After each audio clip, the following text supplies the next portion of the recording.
Middle east में इस वक्त जो हो रहा है उसने पूरी दुनिया की सांसें अटका दी हैं। आसमान से बरसती आग, ईरान के supreme leader Ayatollah Ali Khamenei की मौत और कई देशों पर एक साथ हुए भयंकर हमले।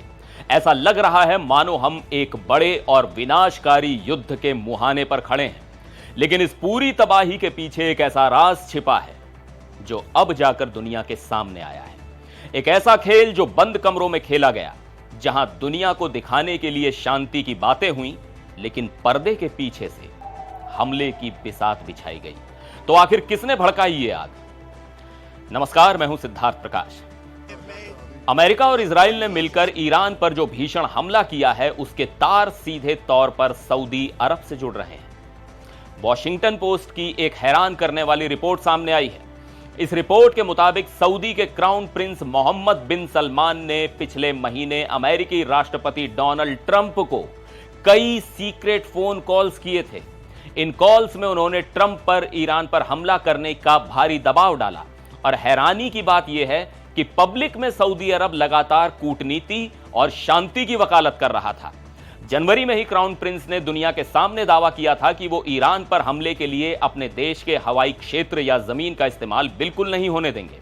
उन्होंने ईरान की संप्रभुता का सम्मान करने और बातचीत से मुद्दे सुलझाने की अपील की थी। लेकिन अंदर ही अंदर कहानी कुछ और ही चल रही थी, जो अब पूरी दुनिया के सामने आ चुकी है। रुकी हुई परमाणु वार्ता और ईरान की न्यूक्लियर एक्टिविटीज के दावों के बीच अमेरिका और इजराइल ने शनिवार को ईरान के सैन्य और सरकारी ठिकानों पर जोरदार संयुक्त हमला बोल दिया।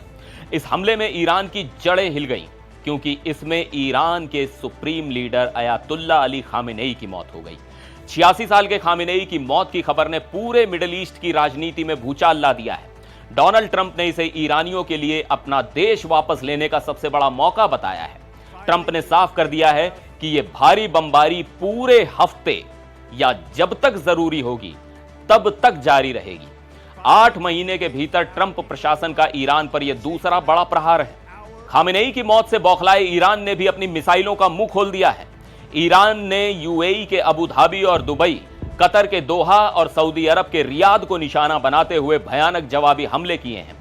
सऊदी अरब के विदेश मंत्रालय ने इन हमलों की कड़ी निंदा की है और इसे कायराना हरकत बताया है। ईरान की इस कार्रवाई के बाद सऊदी क्राउन प्रिंस ने यूएई, बहरीन, कतर, कुवैत और जॉर्डन के नेताओं से फोन पर बात की है। उन्होंने अरब देशों के साथ एकजुटता दिखाते हुए अपनी पूरी ताकत और संसाधन झोंकने का भरोसा दिया है। वहीं दूसरी तरफ ईरान के रिवॉल्यूशनरी गार्ड्स ने अमेरिका और इजराइल के ठिकानों पर अब तक के सबसे भयंकर हमले की सीधी धमकी दे दी है। खामेनेई के बाद ईरान में कोई तय उत्तराधिकारी नहीं है। ऐसे में नेतृत्व का खालीपन इस पूरे रीजन को एक भयानक अस्थिरता की तरफ धकेल रहा है। दोनों तरफ से तनाव चरम पर है। आगे जो भी होगा हम आपको अपडेट करते रहेंगे। आप देखते रहिए एनडीटीवी इंडिया।